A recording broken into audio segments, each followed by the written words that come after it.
Hello, and welcome to our live stream. Today it's called Into the Chaos or slash Citadel. We will dive into that in a second.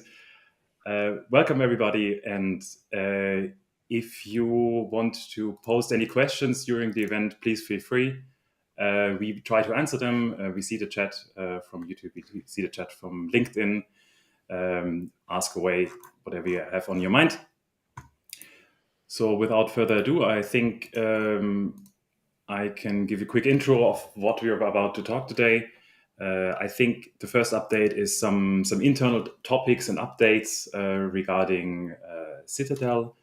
And then we'll talk a little bit about new features and new tech that we introduced over the last month, and also some issues that happened during that time and how we solved them, as usual. And then the roadmap should be one of the focus in the last part, where we want to talk about what's happening in the next month. So again, if you have any questions during the time or just in general, ask away, and we try to give the answers as soon as possible, or even after the event. So I think we can start with a part about Citadel, about the company. The event is called CAOS ZITADEL, and maybe some of you noticed that we also switched the names in some of our social media channels. We phase out a little bit the CAOS brand, which is the legal entity, and we want to be more. We want to have more focus on Citadel. That's basically all there is. We are still the same team behind it, and still the same company behind it. We just want to give Zitadel much more focus than the company itself. Yeah. So what also happened in January, which is great, 2 new team members joined. On the one hand, it's Sophie, who helps us with marketing, content, and our social media channels. So you will get more information about us on our channels. And Leo also joined in January, and he helps us drive customer development for Citadel. Yeah. Also, just a short note, we introduced also now on big demand, we introduced now also a chat, especially for the open source community. If you want to join, please go to citadelch.chat or /contact, and you will be redirected to our Discord channel, where usually some of us are online, and or when we're not online at night, then we will try to respond as fast as possible. Yeah. This is just an additional note. Feel free to join whenever you want. Good. So I think we can dive into the new stuff. And what we have first is, what I noted down is personal access tokens, which is kind of a new feature that we introduced in the last couple of weeks or days even. And I think, Livio, you can tell us something about it. Why did we introduce it? How does it enhance what we currently have? That would be very nice if you can shed some light on that. Yeah, for sure. For machine-to-machine communication, Citadel has service accounts. Fabian is shown, not me.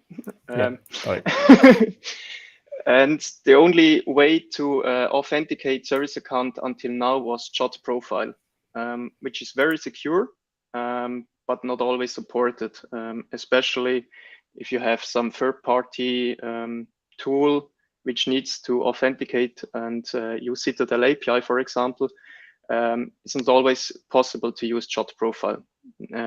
Therefore, we introduced PAT, personal access token, which is a way of creating a bearer token right from our API or from our UI. It then grants access to whatever the service account is granted to. So, for example, if your service account is Citadel manager, org manager, or something like that, is able to do whatever a Citadel org manager or you are able to call ZITADEL API and create users or whatever ZITADEL org manager is allowed to. And if the service account has some authorizations, for example, in your app, he will be able to use your app as well with that token. Okay, so you can then do everything basically that a human user, or what you could do with a service human user, account, like the service account, right? Okay. Yeah. But our recommendation is still to use JOT if you can, or is it PUT? It's JOT just for security reasons. But if it's not possible, then go ahead and use PUT. But just be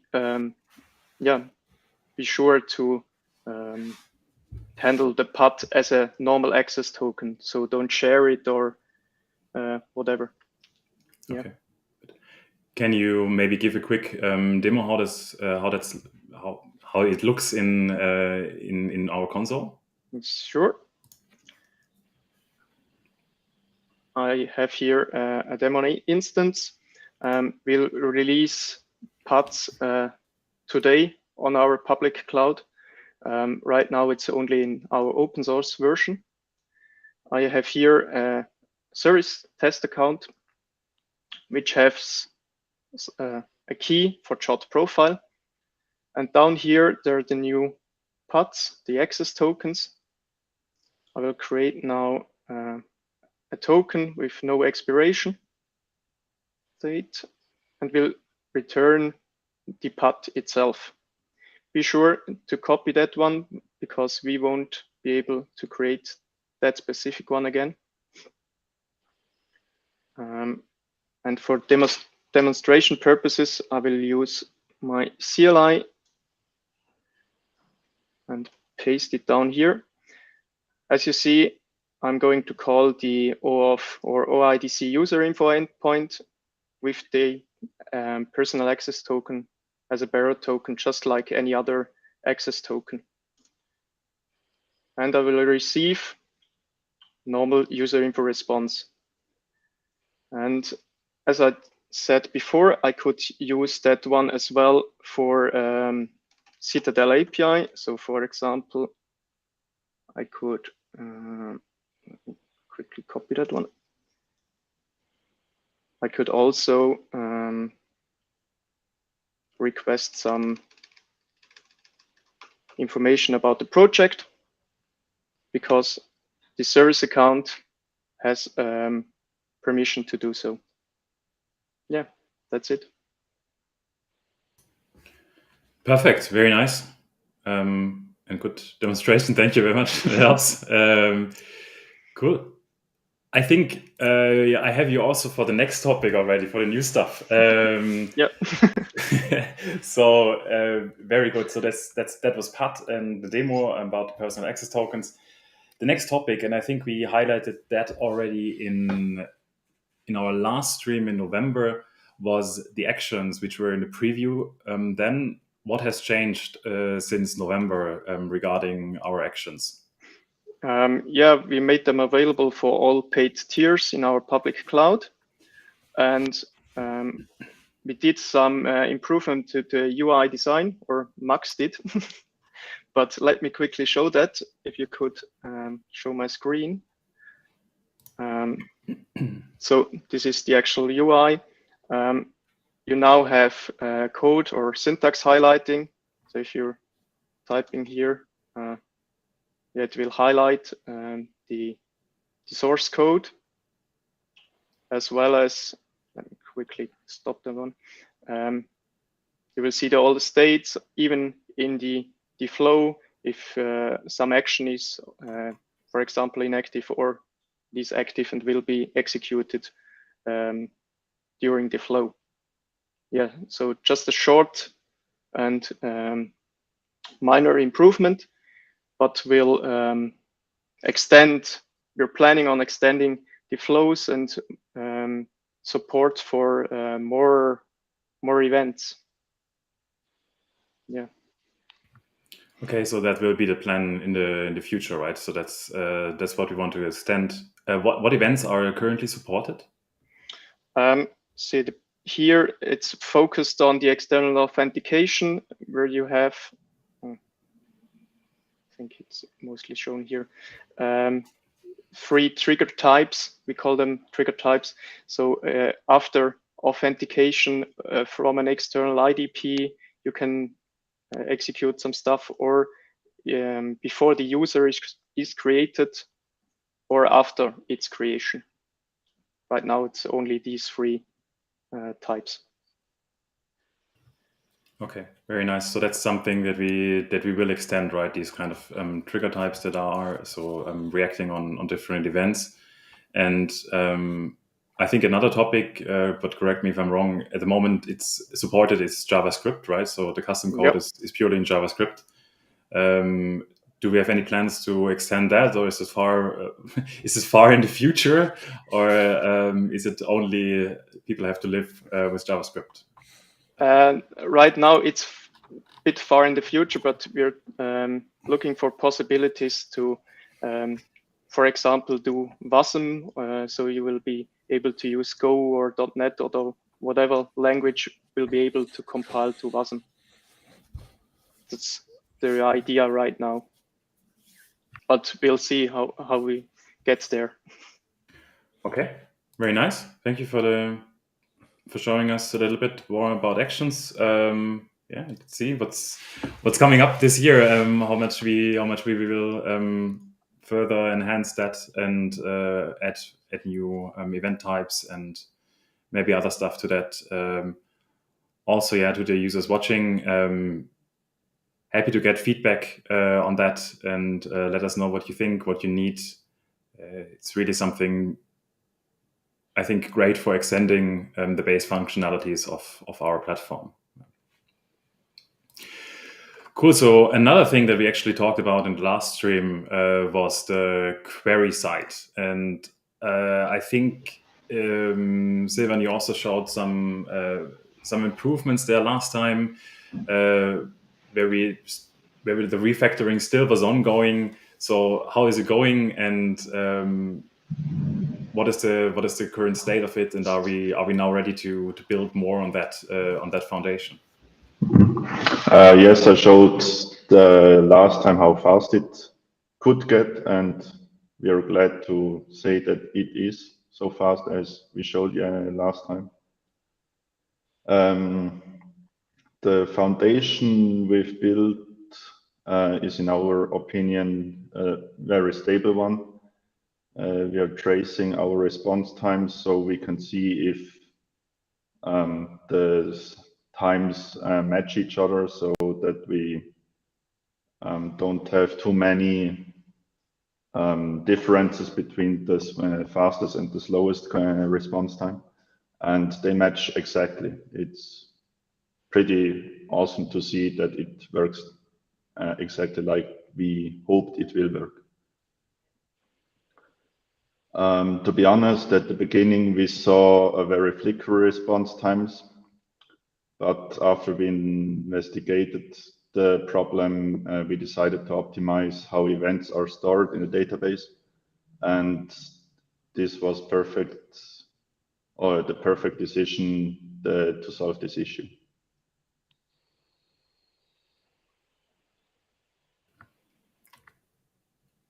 Good, cool. Thanks for that update.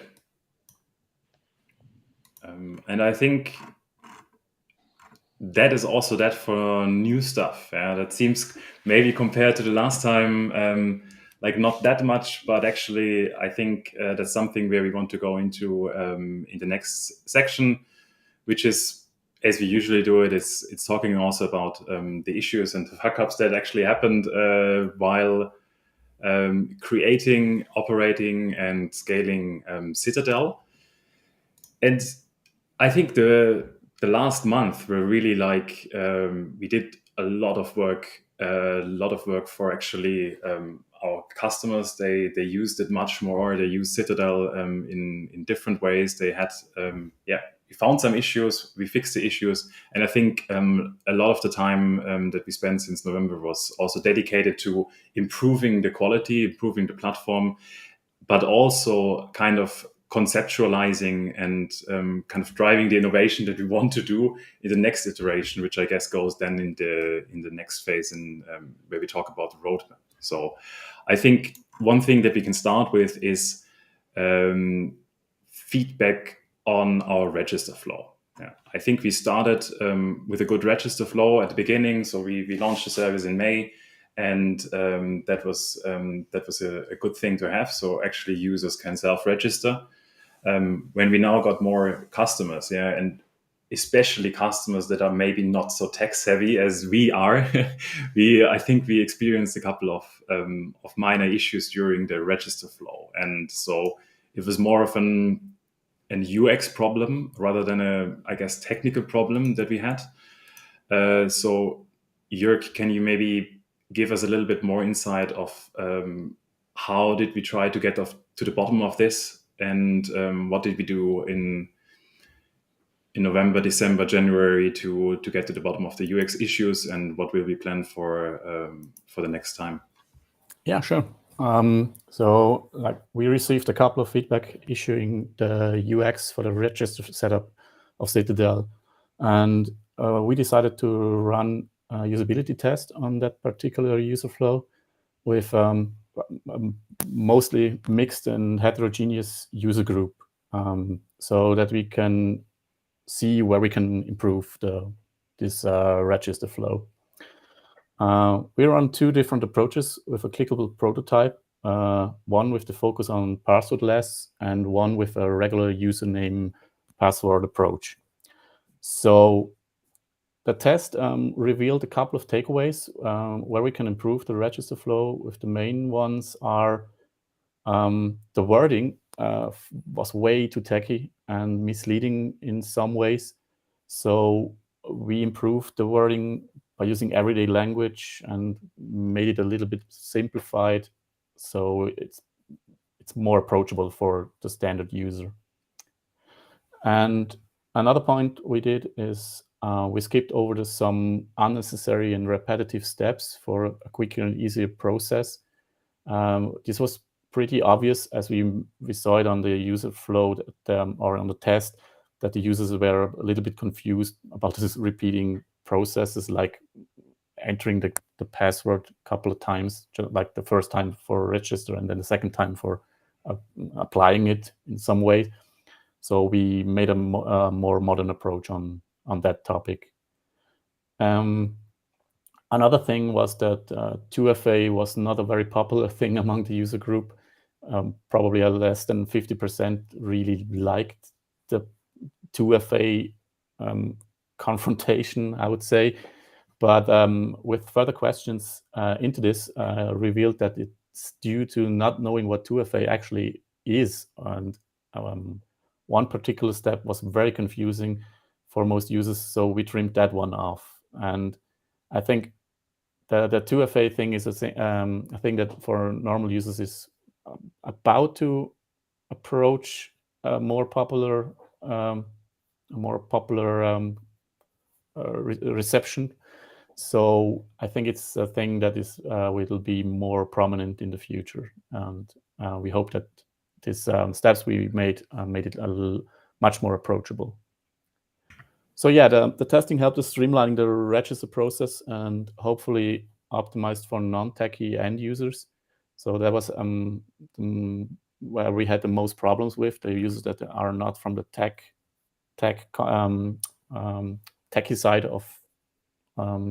So we definitely will do more of these further down the future development of ZITADEL, because it is time consuming a little bit, but it's also very very helpful and lots of great insights.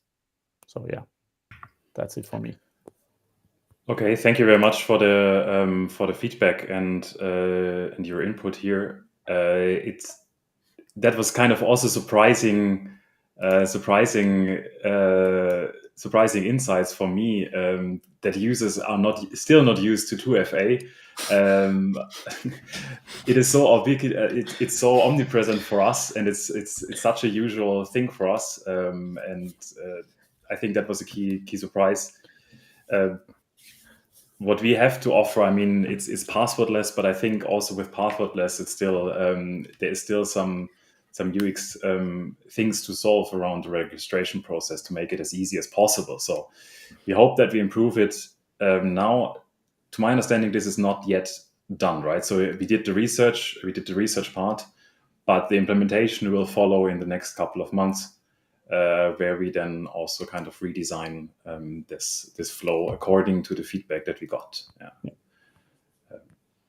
In case you have additional feedback when using Citadel or trying out Citadel, also forwarded us to you.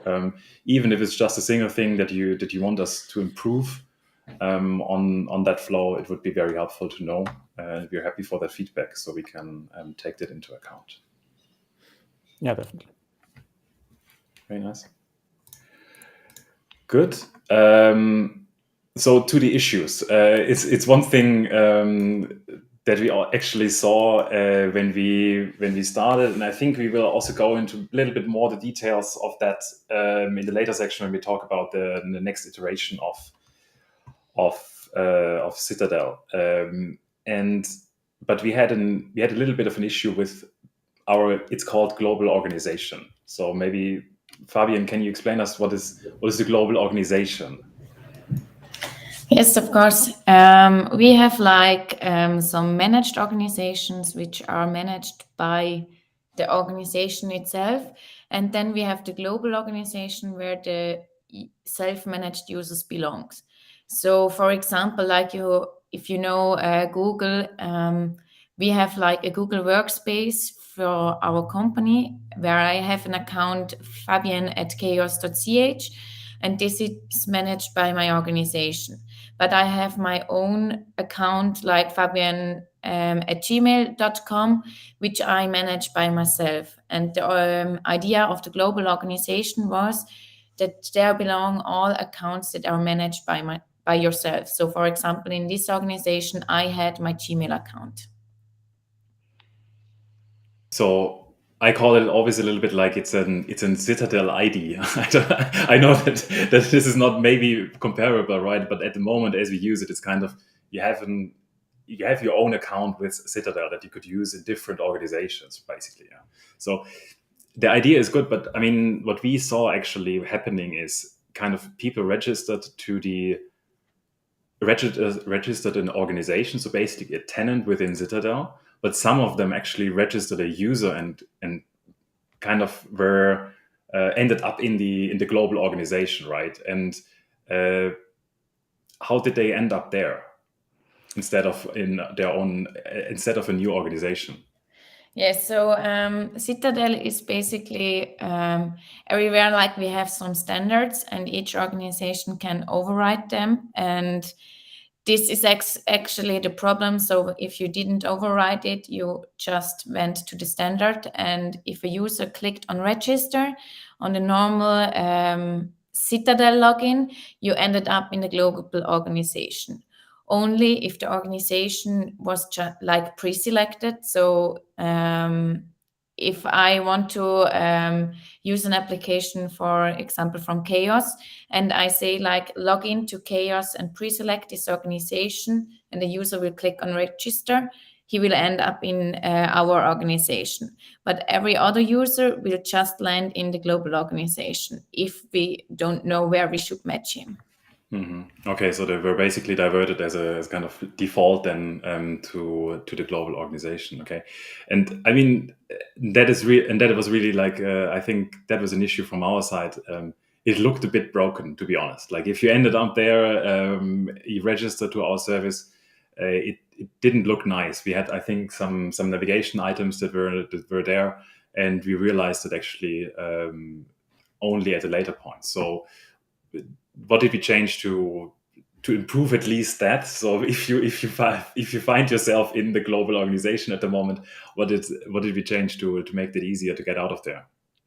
Yeah, so our basic idea in first was that also global users can manage their own projects and applications, but we realized that kind of never happens, because if you like to manage your own projects, you just can start your own organization and create them there. So what we actually did is we removed everything you can do in this global organization, and you are just like having your own account and manage this. So you can change your password, you can change your profile information, but nothing else you can do there.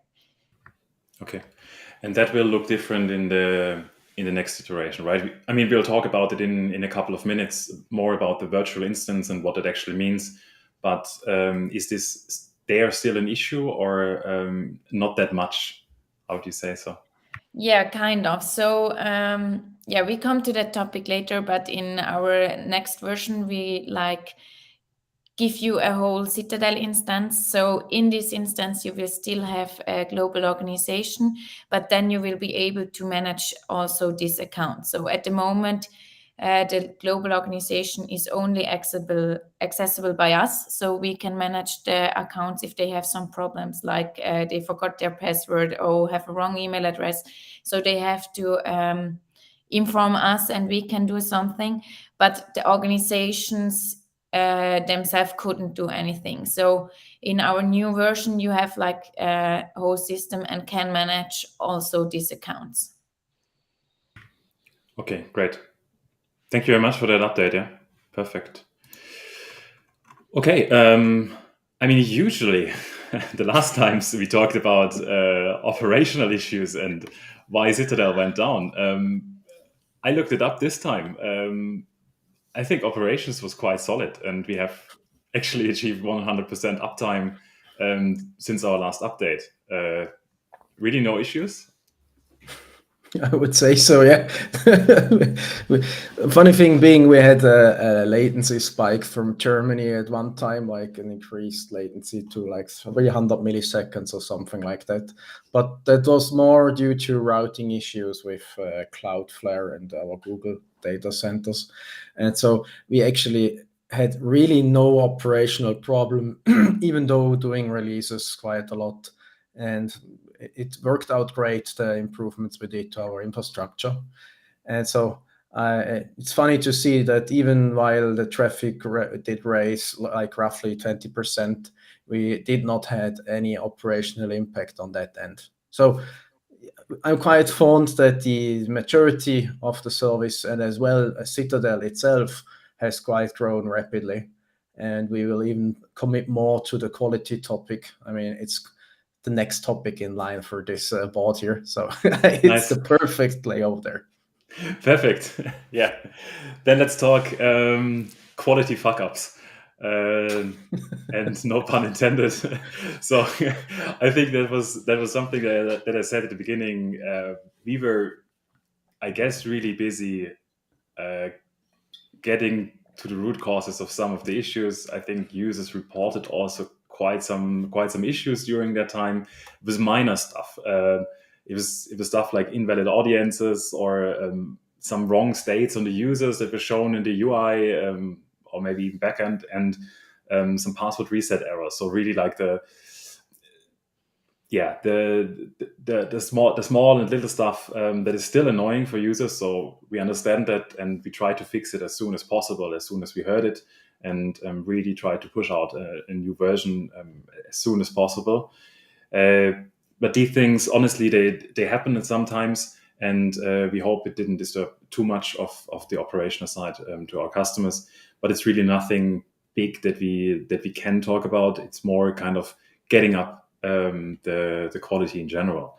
And speaking of that, I think raising the quality and improving the quality of the whole thing, also in the release cycles, we are working on end-to-end tests. I mean, I think it's something that will never end, but actually we try to get the first step at it, and really come up with a good approach to do that on a continuous basis. So, Elio, do you think kind of the end-to-end tests will overall improve the quality of the product itself? Yes, that's what we hope. So we are testing. We've set up the end-to-end test suite that tests the whole system from a user's perspective. So from front end to the back end to the database. So of course we hope to find bugs and errors before they go into production. That's one side of the story, but the other side too is we'd like to improve developers' confidence, so contributors can run the end-to-end test suite and make sure it works. So we hope to attract more people, contributors, and that these are more eyes that look onto our code, that maybe also improves the overall quality of the code. Perfect. One challenge is our eventual consistency architecture, because when we run end-to-end tests, we expect deterministic results, and that's in an eventual consistent world, it's sometimes a bit difficult. It's also difficult in non-eventual consistent worlds, but especially in eventual consistent worlds, because it depends how much CPU and memory you have when your projections are updated, and that's something we have to figure out how to do that correctly. But yeah, we're confident that we will manage this too. Okay, perfect. Thank you very much for the update on that. It's just about halftime, so perfect to switch gears a little bit and see what's up next. So let's talk a little bit about the roadmap and what we are actually excited about doing in the next couple of months. And I think some things are even for later, kind of the next half of the year. I think it's still very valuable to give at least a glimpse of what we want to achieve. I would like to start with one topic that we already had before with Fabian, which is the virtual instance version 2 shared instance. It's called a little bit differently. Still, we have to also find a good name. It's basically our approach how we will replace the current cloud service, cloud offering that we have. So, Fabi, what will change? Yeah, we are currently building version 4.2 of Zitadel, and at the moment, if you say like you want to use Zitadel, you just get like one organization in our cloud instance. And in the future, you will get a whole instance for yourself. So that's kind of the biggest change. That means that you also can say what kind of default settings you want to have on your instance, because at the moment we just do this for you. So one example is like SMTP configuration for sending your emails will always come from our SMTP server. And then you will be able to configure this for your own organization, as well as if you want to run it on another domain. Like at the moment, it's always ZITADEL.ch. And then you are able to, for example, for us, like CAOS.ch, or wherever you want to host it. Something that's also possible in the future is to decide the region where your data should be stored. At the moment, we guarantee that it's in Switzerland, but in the future, it should be possible to say, like, I want to have it in Europe or in Switzerland, or, for example, even GDPR compliant countries, and we know where it should be stored then.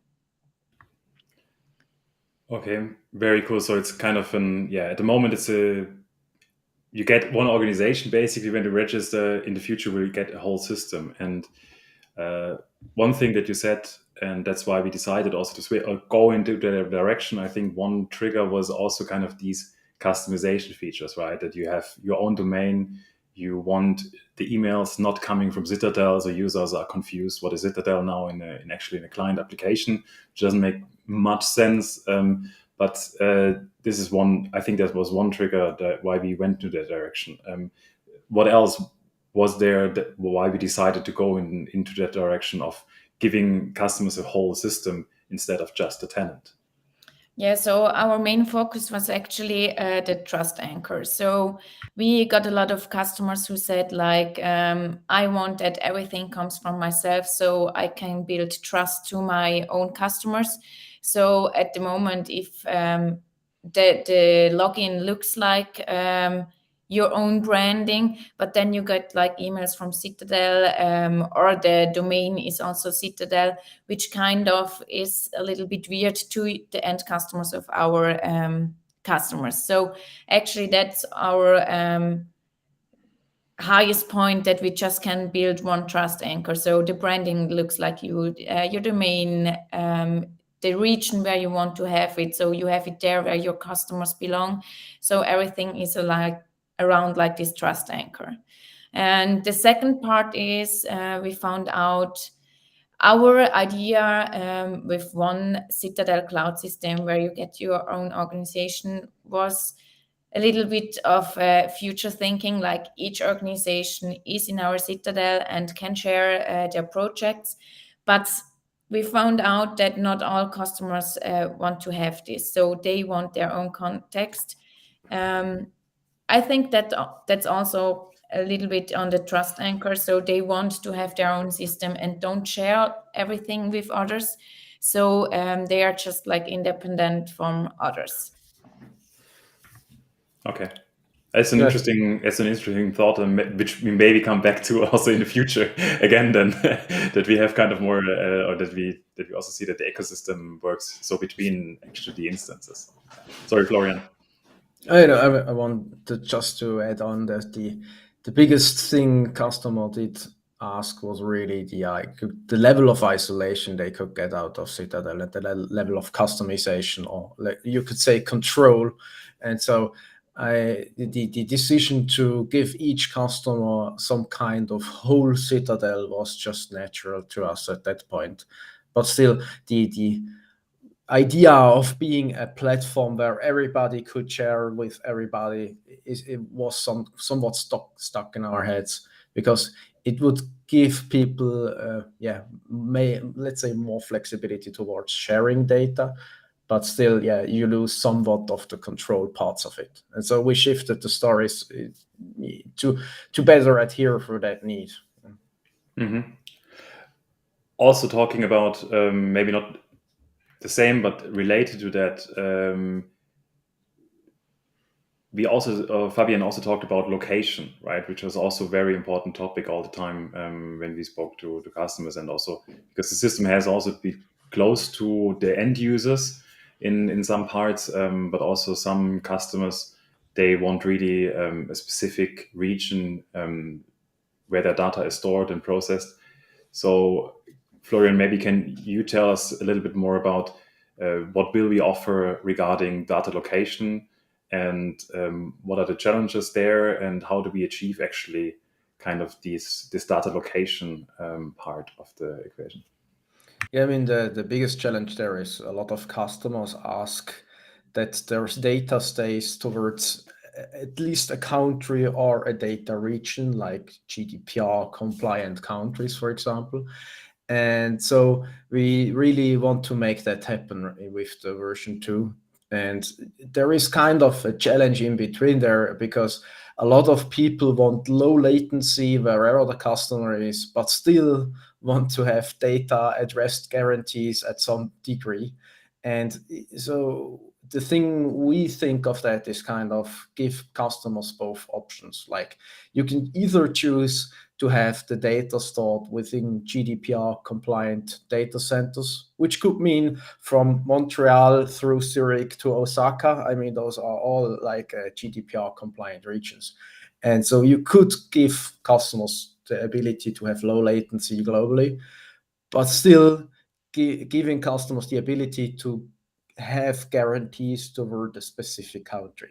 I mean, to be real, we're not going to run in an installation in each country at the beginning, but still we aim towards the possibility to enable customers to store data in specific countries, starting with Switzerland, as we already have a POP there. And so it's just natural to evolve from that.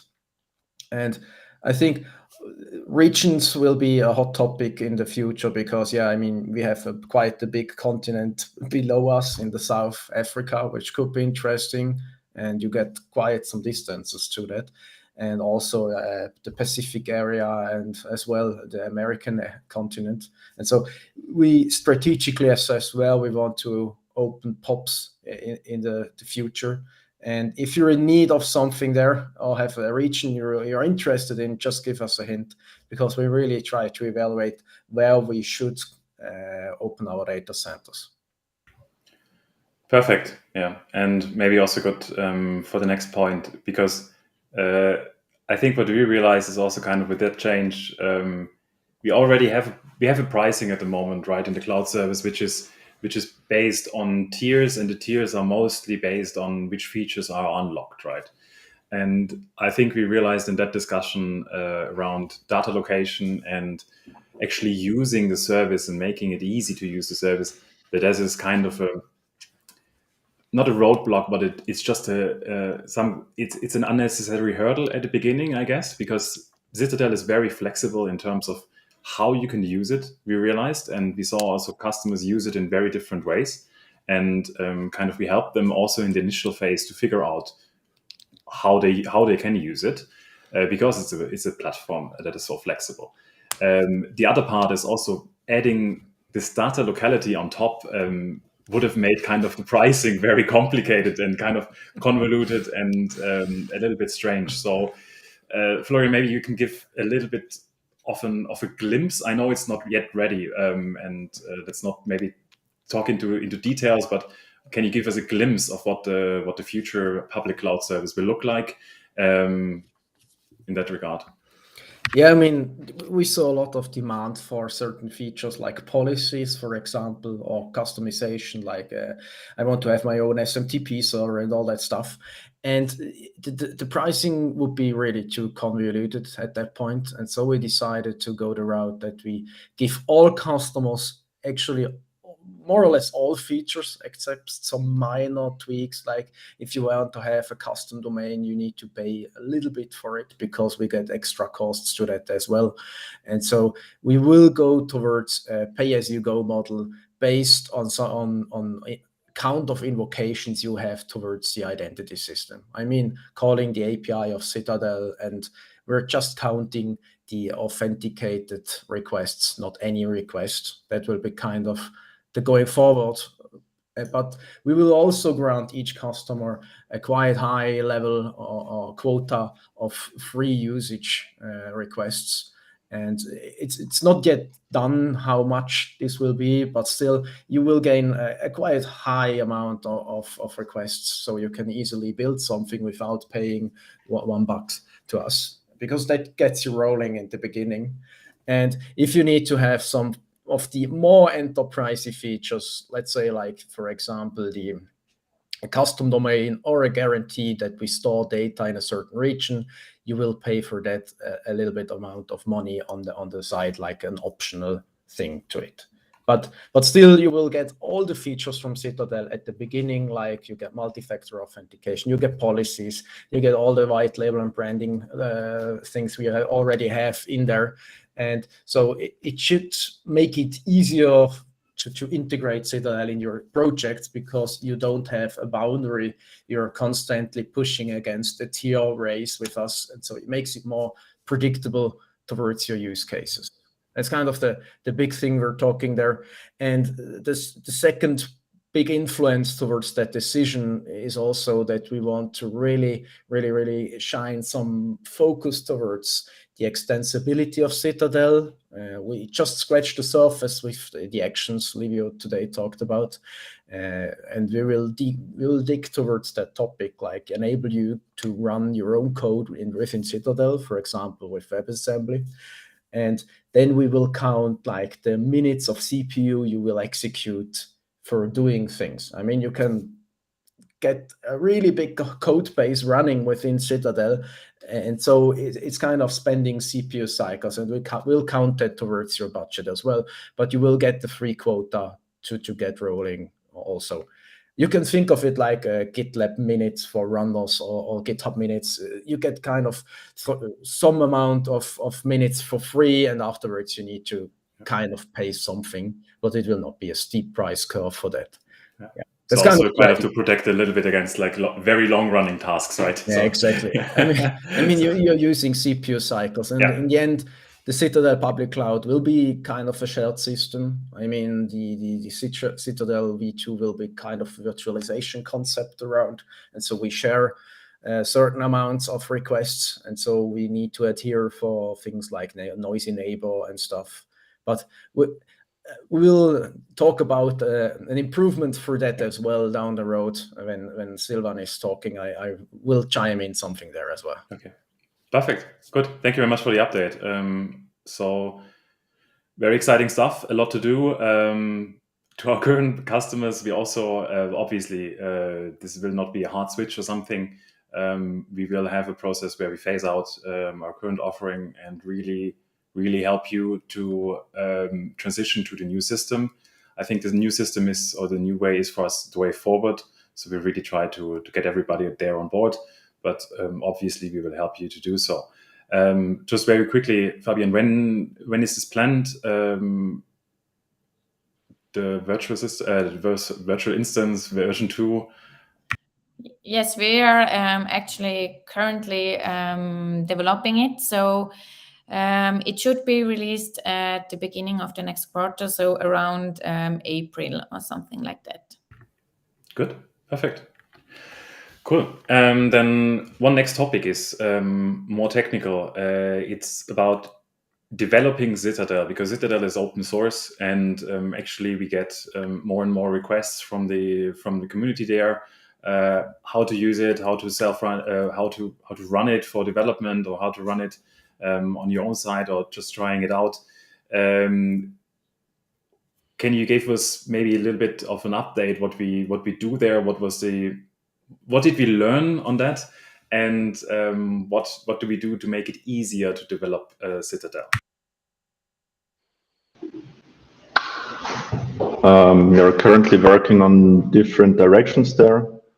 First of all, we're building a Citadel binary for every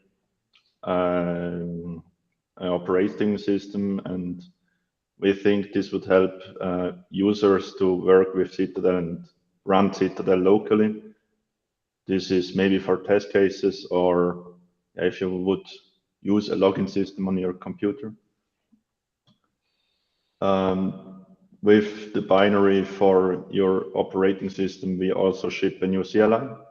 The CLI will execute commands like you can start Citadel with a single command and don't have to add additional information to just quick start it and set up the data and everything you have to do to start Citadel locally. Additionally, we are working on the documentation. We are just redesigned our README, which will be in the final redesigned version as soon as we launch version 2. And thanks to Mr. Börler, we also support now Rust. So Christoph wrote the Rust SDK for us. And yeah, we're really glad that he contributed that. And I'd like also to call others who might missing their programming language, like Java or Haskell or something like that. We would love to see contributions, or if you need to want a programming language supported, please talk to us, and we can maybe find a way to talk with each other and contribute that, or find contributors for that. Very good, cool.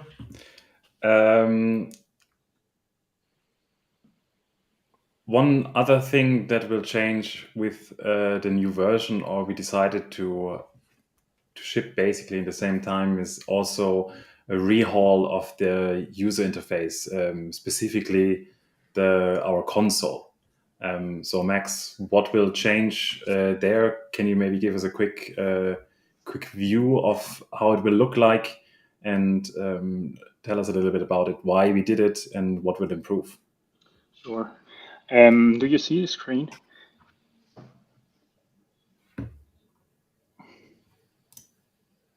I should have shared it. So we've been working a lot on it, and I guess the main goal of the new rehaul is to make things a lot easier for end users, because we all know that an EIM is a difficult topic, and it's not easy to ship a good UI. So yeah, the main a noticeable thing that changed is the navigation. So we got rid of the side navigation and are working now with the top navigation. This shows you the current page you're on, and it gives a hint of the hierarchy of the data. So right now we are on the home page. And here we saw the need that users wanted to have a shortcut to the settings, and yeah, those can be edited and are then saved on the personal accounts. In general, the console got a much brighter design, and it got cleaned up. So for example, you have your projects and you have your granted projects, you have your human users and your machine users or service users, and yeah, you have your authorizations. Another nice feature we're introducing with the new design is a filter. So filter can be accessed by pressing an F key or by, of course, clicking the button. And the filter function is now much more powerful than before. So if you wanted, or you have a long list of users and you wanted to filter them by username, first of all, tables are now you're able to filter them by almost any attribute. And if I were to filter the users by, for example, containing IC in the username, you could do so, but you can now also change the search method. So you can choose that the username should end with, and this change, of course, the results. And yeah, I guess that's one of the nice new features. What's also new is with all the entities within ZITADEL, for example, organizations, projects, users, apps, we have a so-called metadata layout, which is common. And here you can see the state of the entity, which is right now active. The resource ID is needed for your API calls. Primary domain can be used within the console to create a project grant, for example. And here on the right side, you have your ZITADEL members. So the people which are able to make changes on this very organization. So yeah, I guess I showed you quick design of the user's page, which also changed. It got cleaned up a lot because we were adding features with time. So yeah, of course, general information, MFA, authorizations. And again, yeah, it got a little brighter. We have a much more distinguishable design. So you can, add a color to your roles, or it's generated from the key.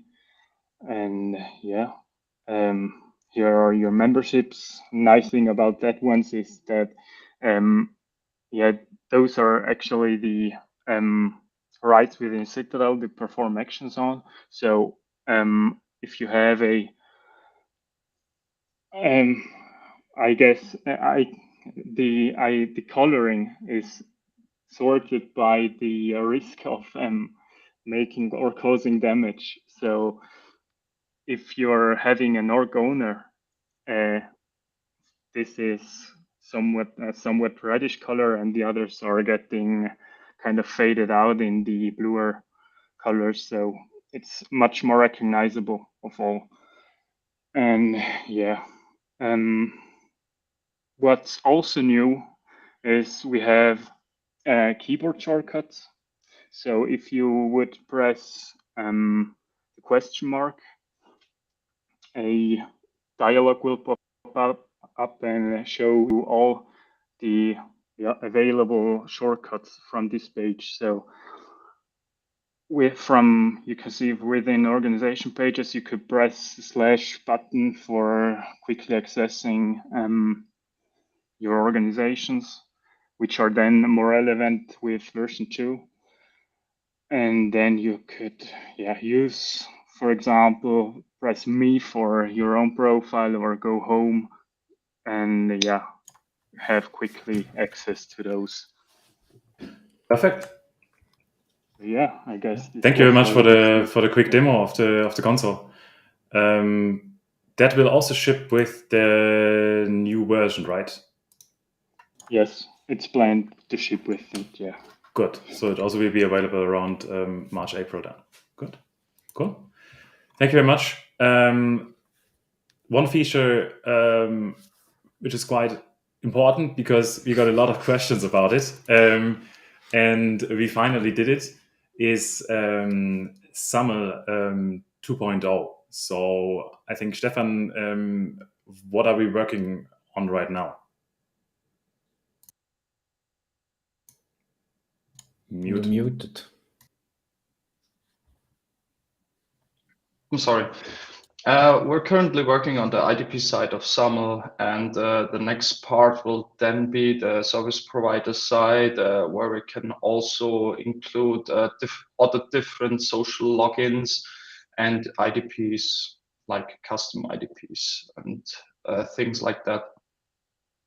And yeah, this also includes the part of the automation inside Citadel. So it should be ready to use as the tests are done. Okay, perfect. So we just to translate it also a bit maybe. So the first the clients will be able to use or actually to integrate their application when they're using SAML with Citadel, right? And then in the second step, we will also kind of provide the federation and all the stuff, so the counterpart side of SAML. Good. Exactly. I mean, last time I checked, SAML is a little bit older. So teasing question, obviously, it's still very common, but why do we even bother with SAML? Yeah, the biggest problem about that, and I'm sorry, maybe I'm a little bit biased as well. A lot of enterprise-grade applications and things like cloud applications already implement SAML or use this SAML as a standard, but it's unfortunately not all the time used correctly. So the promised security base is not always there in the implementation. So that's also why I would still recommend using OIDC where possible, because I came about a lot of implementations and applications which used SAML the wrong way and didn't use the full potential of it. And yeah, that's why I'm also a little biased. But still, as a lot of implementations use SAML, we try to provide the best possible, option for that. Yeah. So yeah, also my understanding is that we try to always provide kind of security best practices within Citadel, right? And that's kind of, I think XAML is on the one hand very flexible, but also it's kind of tough to get then the best practices in, right? That's also how I understand it. It's also one reason why we actually recommend still OpenID Connect over SAML. And if you know what you're doing, use then SAML if you cannot do it otherwise. Exactly. Right. Yeah. Good. And when is this supposed to be released within Citadel? What do you think? So the first part, where your clients can integrate applications. The goal is to have it implemented and tested for April, so that you can use it starting April. Good. Perfect. Maybe in a limited quantity, because there are some implementations which doesn't really use the full standard. So that we have to do some little tweaks for social logins and stuff. But like the standard defined SAML in April. Very good. Thank you very much for that update. Good. I know we are already at the end of the time. We have still 2 quick things that we want to talk about. I hope you stay with us, or maybe watch it afterwards if you don't have the time now. I think one thing that is coming up, which is also currently, we have some options, we have some possibilities, but it's not as shiny as it could be, and that's the topic reporting. Fabian, what is going to change in terms of reporting in Zitadel over the next couple of months and also until the end of the year? Yes, in reporting we have like 2 different topics. One is the business and usage metrics, and the second thing is like reporting of all resources. So that's the 2 different parts we want to look at. So the usage metrics we want to include is like how many logins do you have per whatever, so per organization, per application, how many successful and unsuccessful logins, how many new registered user, and everything that is kind of useful for yourself. We still try to find out what kind of things are important. So we just start with a few and then we'll extend it in the future. And the second part is so you can export your resources. For example, get me all users with 2FA and have like a list and can export it. So you just be able to do whatever you want with these resources. Okay, very good. Thank you. And the last thing, which is also, I mean, it's already in Zitadel, right? But we also got a lot of requests regarding login providers. So Livio, maybe you can walk us through it. And my understanding is also that login provider is not login provider. So I think it's a little bit aggregated term, and we have to differentiate it a little bit. Maybe you can say something about that. What will be enhanced there, and what are our thoughts going forward with that topic, identity providers? Yeah, sure. We also talk a lot about identity providers. So, for example, right now with Zitadel or with our public cloud, we already have Google set up as identity provider, and we want to extend that to support even more. A lot of them are not fully OIDC compliant, for example. And so we'll implement them specific, and we'll also implement OAuth providers, for example, GitHub. And for users or developers to set up new identity providers, we'll create templates. So for example, if you want to create your own Google or GitHub provider, we'll have a template for that, and you will only have to specify really required information. So client ID, client secret, but you won't have to specify their endpoints or their issuer, because we will already know them. This will, make it simpler for you, and will maybe extend that and have custom features for Google, for example, that you can specify to only allow certain domains for Google to log in there. I think it's called hosted domains within Google. Okay. And these templates then will be also you can basically share these templates, right? Or these templates will be available for you to use as a blueprint. And I think our thinking there is that we can also provide these templates and for the community, or the community can actually also develop them, right? In the sense that if you have joint use cases, it can be reused. Yep. All right, good. Thank you very much for that update. I'm at the end with questions. Does anybody else have maybe something that we didn't cover or that you guys want to mention?